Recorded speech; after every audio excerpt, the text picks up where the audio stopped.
Hello and welcome to Round 9 of Grand Prix Kansas City. I'm Ben Swartz, joined here in the booth by Marshall Sutcliffe, and what a match we have for you guys. These two players, William Jensen and Jacob Wilson, William Jensen on the right-hand side of your screen, Jacob Wilson on the left-hand side of your screen, are both playing for their Day 2 lives. Now this is going to be a pretty interesting when we see a power plant there for Jacob Wilson. Yeah, Jacob Wilson on red-green Tron, William Huey Jensen is on Storm. And Huey starts off here with an island and likely a sleight of hand. This is going to be an interesting matchup because Jacob Wilson is trying to hit that huge fatty as early as possible. And if he does, he can start blowing up William Jensen's lands. He can do a lot of things to exile cards from his hand, and he can really start to get him. The downside, though, for Jacob is that his deck applies no pressure in the form of creature combat or anything like that. There is no clock on William Jensen for the first few turns outside of Jacob setting up Tron and hitting basically Karn. Yeah. So Huey is going to have some breathing room here where he can try to sculpt the perfect hand, and if Jacob, now he's got two pieces of the three pieces of Tron here. Tower and power plant. With an expedition map on the table, so he can have Tron next turn.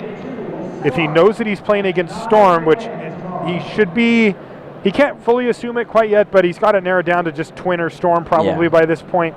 And he'll know that he can go off. Now, Twin runs tons of counter spells. Storm does not, but Twin does not run Goblin Electromancer. So we'll see. Does Jacob Wilson have the fatty he needs? He can play a Wormcoil Engine, quite good versus Huey. It bolsters Jacob's life total strongly enough that it makes William really need to fully go off to kill him. But once Huey's deck gets going, he can. Like, he can easily make up the life gained from a Wormcoil Engine. Now, a much better card here would be Karn Liberated, blow up a land, exile, kill your Electromancer. Yeah. Like, he's got a lot of different options that he can do there. Let's see if Jacob has it. I mean, he even has a Pyroclasm in hand, so he could use the Chromatic Star in his hand to wipe away the Electromancer. And that's a perfectly reasonable play if he doesn't have a big boom here. I mean, like, even if he does, he has a Wormcoil Engine in hand. It might be better just to remove that from the table. I would do that. All right, so Urzatron is set up. Now, all of a sudden, the tower makes 3 mana, and the other two make 2 mana each for a total of 7.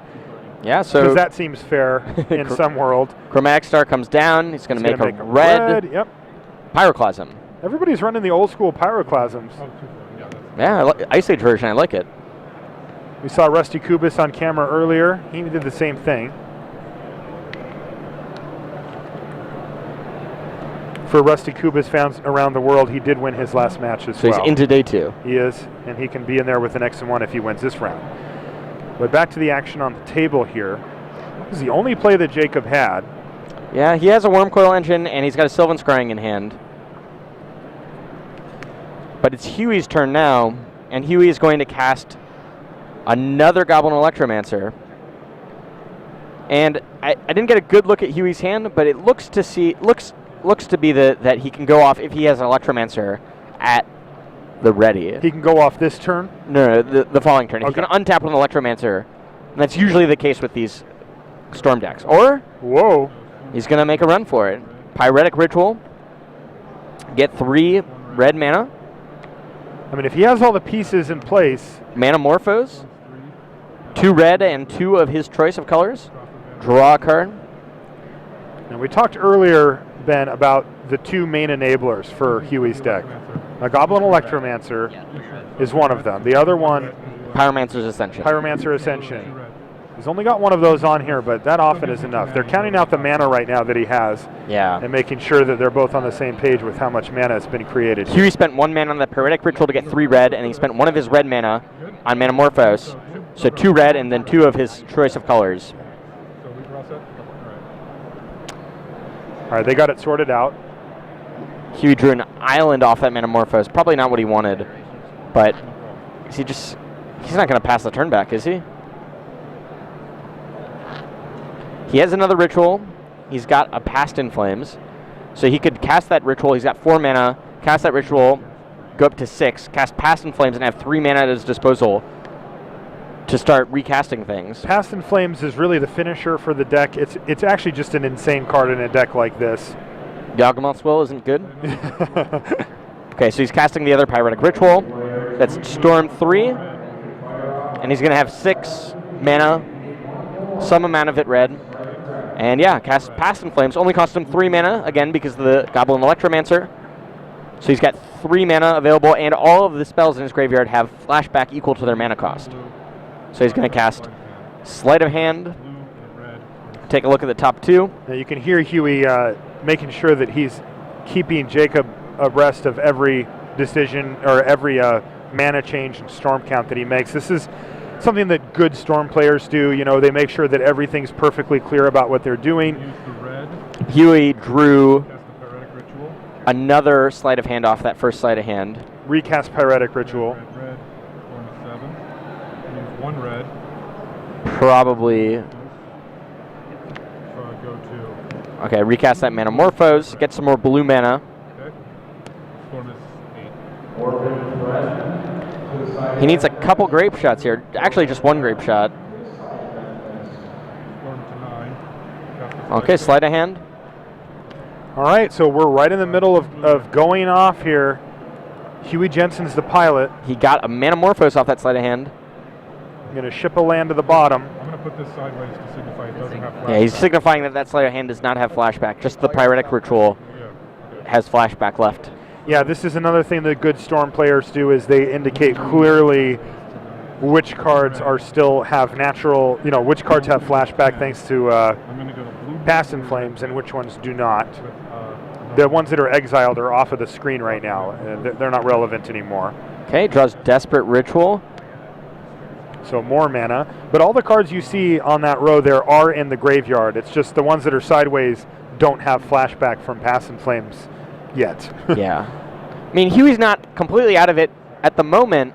He has another Ritual in his hand, and he's got another Past in Flames in his hand. So he can cast a cheaper Past in Flames out of his hand, make sure he casts that other Ritual in his graveyard, generate a bunch more mana. I can't quite hear how much mana and how much Storm he's at, but I'm pretty sure if he just gets 1 grape shot, he's home free. Okay. I mean, generally this is the point where he will start casting multiple multiple draw spells to dig through the deck and ensure that he can keep going. So Pyretic Ritual cast from the graveyard. He's going to cast that Desperate Ritual from his hand. And then he's likely going to cast that Past in Flames in his hand. Yeah. That'll give him access to the Sleight of Hand and the Manamorphose that's sitting there. Also resets that other Past in Flames in his graveyard to only... He decided just to flash 3 that one mana. back, Wow. He doesn't want to cast that Desperate Ritual? That's gutsy. Well, he's going to Sleight of Hand. Storm is 13. Storm is 13, I heard him say. There's a grape shot. And that, how much... So the second grape shot's got to be... If Storm is 13, then that should do well, it, right? If he has enough mana, he can just use Past in Flames to flash back grape shot. Sure. So if he has, I think, 2 mana here, he wins. Okay. Or 3 mana, he wins. Yeah, if he has 3 mana, he wins here because he casts the Ritual in his hand to go up to 3, he casts Past in Flames to go to 1, or to go up to 4, then Past in Flames to go to 1, and then Ritual from the graveyard, grape shot from the graveyard, right?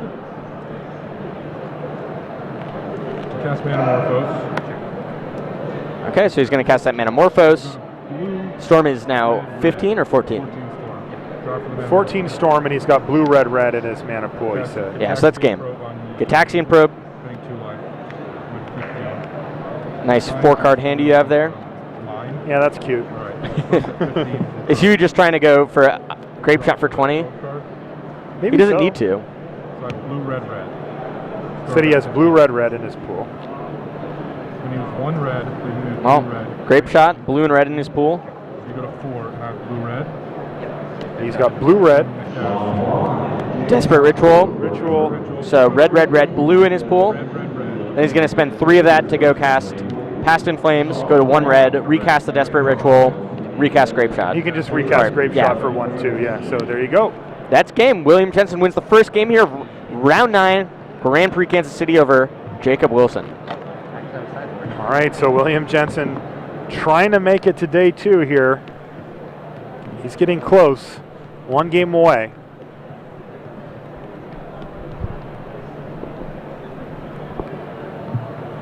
Let's take a look at Storm combo deck. Storm combo. So as you can see here, it can completely ignore what the opponent is doing. In the case of the game we just saw, that's exactly what he did. He just did not affect his opponent's hand, board, creatures, anything.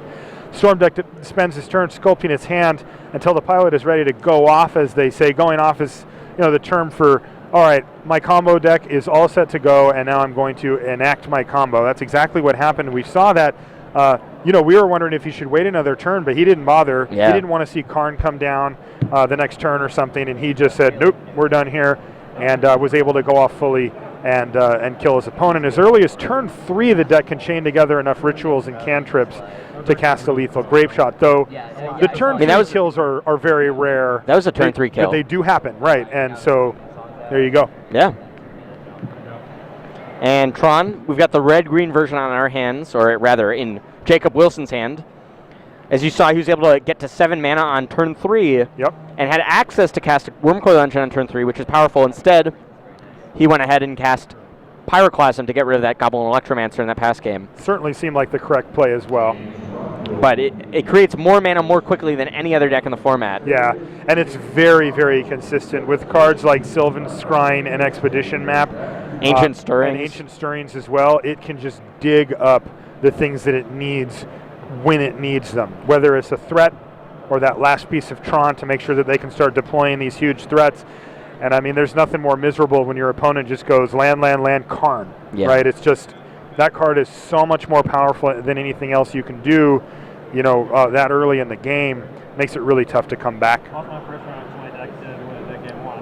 Well, we're going to get a quick peek at Todd Anderson versus Scott Lipp. It might even be a quicker peek. Todd Anderson, as we mentioned previously, is on the Gristlebrand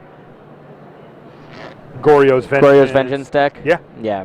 All right, it looks like he's got a keeper here. Let's see what he can do. Just turn 1 land, go. He's got some insane opening plays that he can make with this deck. And Teleria West go for Scott.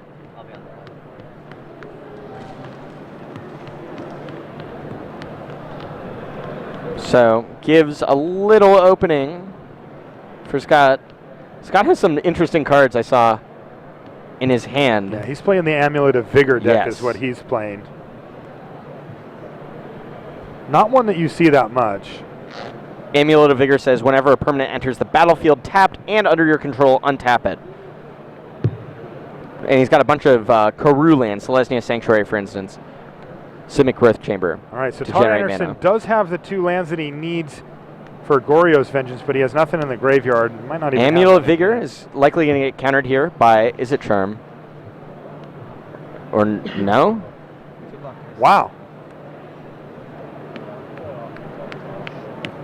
That's 2 mana. Yeah.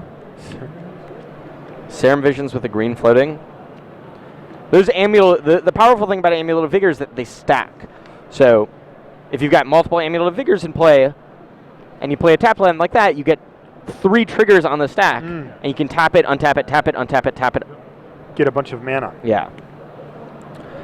Serum Visions here, and then Sakura Tribe Scout for Scott Lipp. End of turn, Abrupt Decay is going to take out the Amulet of Vigor. And Todd's going to draw for his turn.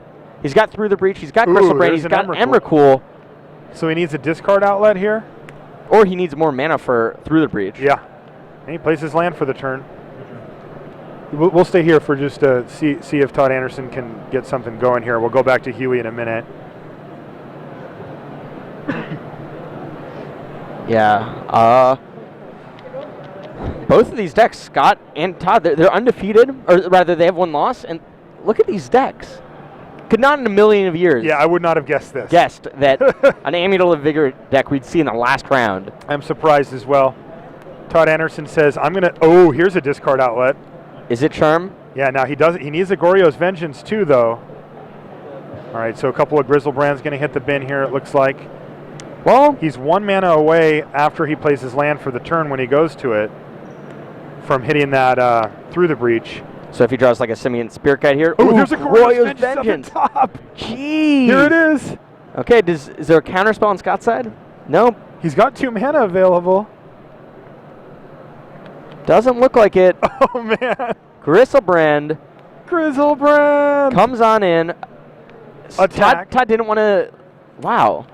If I were Todd, I would have drawn 7 to see if I could have cheated that Emrakul into play somehow.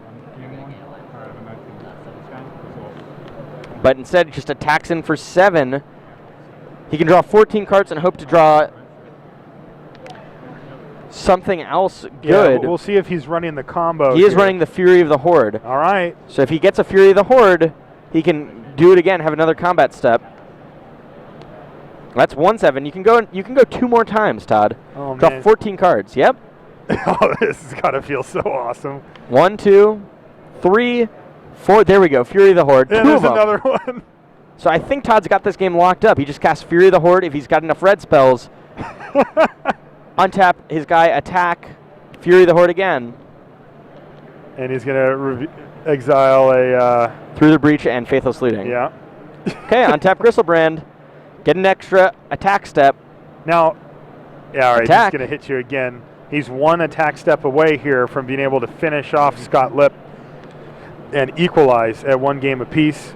Right now it's going to be 7 more cards, though. And I think that's game. Bunch of Simian Spirit Guides there. Those can all be exiled to that other But Horde. Fury of the Horde, untap, attack you for another 8. It was fun playing. Another 7, but It was- yeah. Sorry. Still fantastic. Turn 4. it Attack was you fun for playing. another lethal. Yeah, good game. Okay. All right, we can go back to our main match. Now that I've seen that, I can sleep well tonight. I mean, You're probably after- already sleeping well. No. Now I can. Okay, well, All right, we've let's got William Jensen versus Jacob Wilson. Relic of Progenitus for Jacob to try to stop any of the Pyromancer's Ascension shenanigans. And Huey here is taking going to take quite a bit of damage from those Shivan Reefs. Old school, of course. I bet Huey pulled those out of his shoebox. his collection. Yeah, Huey Jensen has been playing Magic for a really long time. We were talking about him earlier. He's got 4 Pro Tour top 8s to his name, which is a staggering number. Yeah. He's a guy that's been in the talks for the Hall of Fame voting that's been going on, and it's awesome. He's come back to the game and he comes out to the GPs, and it's awesome to get a chance to talk to a player of his caliber. Okay, another sleight of hand. That's going to trigger the Pyromancer's Ascension. Unless Jacob wants to...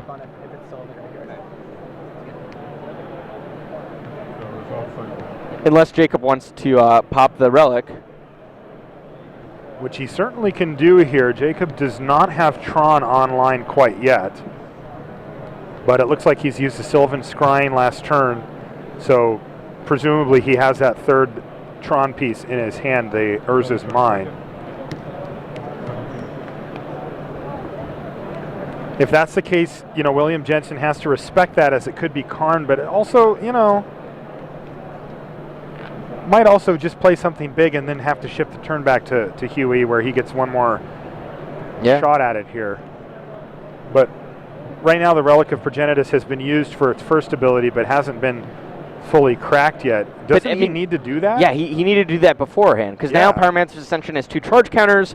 It's online for forever. I mean, what is going on here? Like, he's just letting him get extra activations and extra spells for free right now? Yeah, I guess so. I mean, he just cast a sorcery. He could just...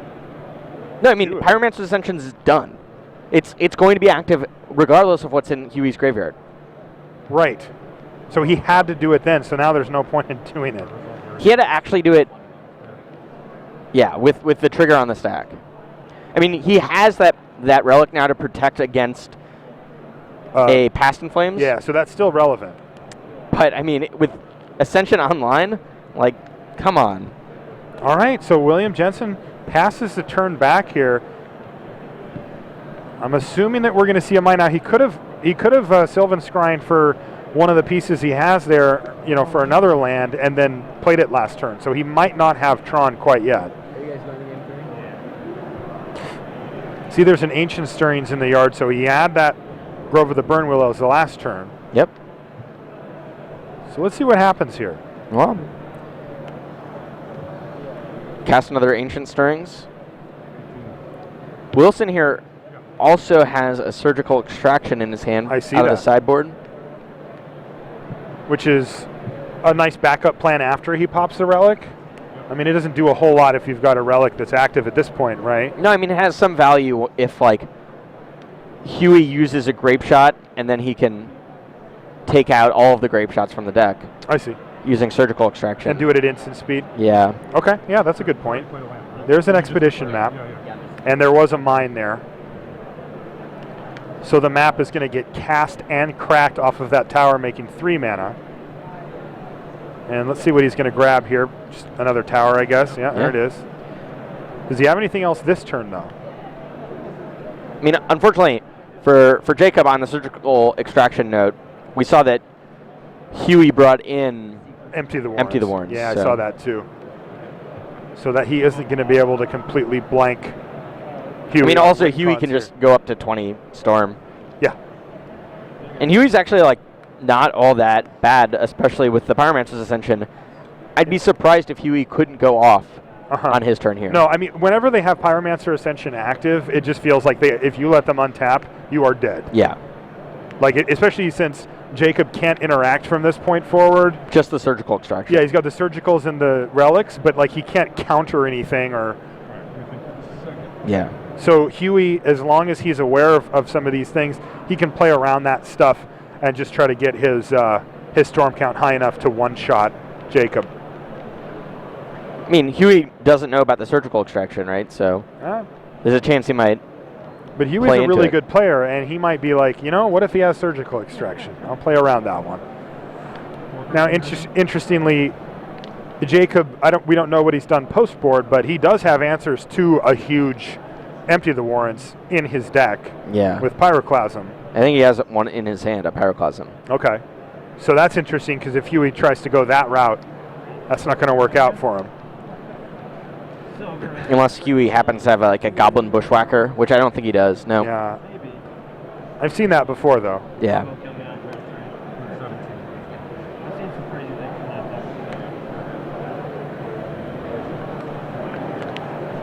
Okay. Crack Misty Rainforest to go get an island.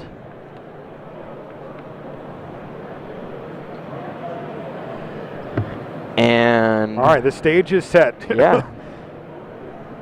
It's his time. He's got, what, 5 or 6 cards in hand. Should have the tools in place to start writing down storm counts and mana counts and all that kind of fun stuff. All right, there's a Pyretic Ritual, which is, of course, going to be copied by the Ascension, giving him 6 mana. And Past in Flames getting copied by the Ascension, which means that Jacob has to use one of his relics here. Right, it looks like he might pull the trigger on that Surgical? Surgical there. He does. Wow. So is he going to hit that Ritual? I Manamorphose? What is he going to hit guess here? so. There's 2 Manamorphose at the top, it looks like, so he could take those down. I mean, I don't see why you don't just activate one of your relics here. It's not like never ability from tomorrow. Yeah, just wipe out his whole graveyard. Yeah. Because you don't want him to have access to anything here, right? So I'm not sure what's getting targeted here. We get a look at Huey's hand. All right, he did hit the Ritual first, though maybe he just wanted to try to prevent Huey from having another Ritual in his hand and just blanking one of them. Okay. But I mean, those Manamorphoses are still good. Yeah. And if he lets either of those Past in Flames resolve, then he can cast both of those Manamorphoses immediately. At instant speed. Yeah, okay. So now Jacob's going to crack the relic in response. Huey can still Okay, attempt so to he get just- some value He just here. tried to but get something out of his hand, basically. yeah. Okay. Huey still has 2 mana floating, so he can cast that Desperate Ritual And just try to go off and over the top here. get. So relic pop. I mean, this is all in response to Past in Flames. So It's all with, still on the stack. with Past in Flames on the stack, he can cast that Desperate Ritual, forcing Jacob to use the other All right, but he didn't. He let it happen. Relic. I have one of those in my deck too. Yeah. So good. Now, there's going to be a second copy, though. So Jacob had to do all that with both copies of Past in Flames on Right. the stack, right? So one. No, yeah. So if Huey can restock his graveyard here, But that's what I'm saying. He could play the Desperate Yeah. Ritual, yeah. forcing Jacob to use the other relic, The Desperate Ravings or the Ritual? Desperate Ritual, Uh-huh. which isn't actually all that bad of a deal, because then he can flash back the Past in Flames on all the other stuff he uses. But instead he wants to cast Pyromancer's Now- Ascension? No, you can't do that, Huey, right? I mean, I'm sure he knows better than I do. 4 Pro Tour top 8s, but okay. I don't know what he's trying to achieve out of this. Just empty his mana pool and go to his second main phase? He can do that because then Jacob doesn't have the ability to activate that Relic of Progenitus outside of just tapping it to force Huey to exile a card of his choice. Yeah, but Huey doesn't have any way. Oh, okay. I didn't see the Manamorphose. I was going to say he doesn't have any way of producing blue mana, but there's the Manamorphose. That's pretty And big that here. Pyromancer Ascension's still active, so he's going to get. He's going to net a bunch of mana Yeah, here. 4 red and then 4 of any color of his choice. Gets to draw 2 cards. If you would have break on that lane, I was like, oh god. And maybe from here, Huey has a shot. I got to say, having played against this Storm deck a bunch, I don't envy Jacob Wilson's spot here. It is very difficult to play against if you haven't played with it yourself or really practiced it. Okay, so Desperate Ravings with the Manamorphose on the stack. He gets a copy of Desperate Ravings. So he's going to net 2 cards here. So 1 through 4. Discard a card. Island. Okay, the copy resolve. You needed that land. Did I play land yet? Or the legitimate copy. Yeah, so I did, Yeah, but like your deck is so just curious redundant, for like mine. doing All right, copies resolving of the second Titans. range. Yeah, Huey's reminding Jacob that he gets 2 copies of each of his spells thanks to Pyromancer's Ascension. So 1 through 5. Let's discard 1. 5, I'll reroll 6. 3. And there's a Desperate Ravings. Not a bad card to have in your yard. Okay, now the second copy of Manamorphose resolves. Huey kind of needs to hit another ritual here, but he gets to go through a bunch of cards because each of those sleight of hands in his hand gets doubled. Yeah, this is the draw step from the other Manamorphose here. Oh, there's Empty the Warrens. You only had 1 turn. I think you're right, though, about the ritual for the momentum. U3, R2, So sleight of hand and a copy. A lot of momentum here. Huey takes a look at the top 2, includes a Grape Shot and a Serum Visions. Now he's trying to decide. If he doesn't take the Grape Shot, it's going to the bottom of his library, so he'll know where that one is. Here's another one. Gitaxian Probe, that's huge. Yeah, that's a nice one. So I'm not sure what Storm's up to here. It's got to be gigantic. 1, 2, 3, 4, 5. Like It's got to be huge. Remember, 11 or this 12? is all that same turn Yeah. from when Past in Flames, from that whole tussle. Pretty sure Huey's got it here. I don't. Not exactly he sure on needs the totals. To go through the motions and make sure that everything works, but it feels like the chances of him fizzling from this point are pretty low. Oh yeah, sleight of hand, get a counter on the Pyromancer's Ascension. I think that was a second Grape Shot for Huey. Well, Peer Through Depths, I guess. Off of the real copy of Sleight of Hand. He's not going to go for the third Pyromancer Ascension. Yeah, so Huey does have 2 Grape Shots. So as long as he's got mana,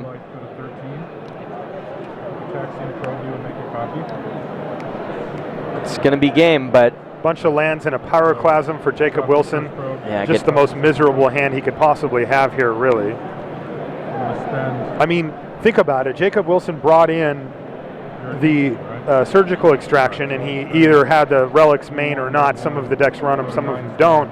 and it hasn't done a thing. Yeah. Well, that's game right here. Metamorphose is going to give Huey enough mana to cast both of his grape shots. Also, he's got that Pass in Flames with the fresh graveyard there. Yeah. 10, yeah. And then Grape shot for a bunch here. Yeah. 12 plus And All right. that's game. William Huey Jensen finishes day 1 here at Grand Prix Kansas City. 7-2, heads into day 2. Condolences to Jacob Wilson, who will not be playing tomorrow.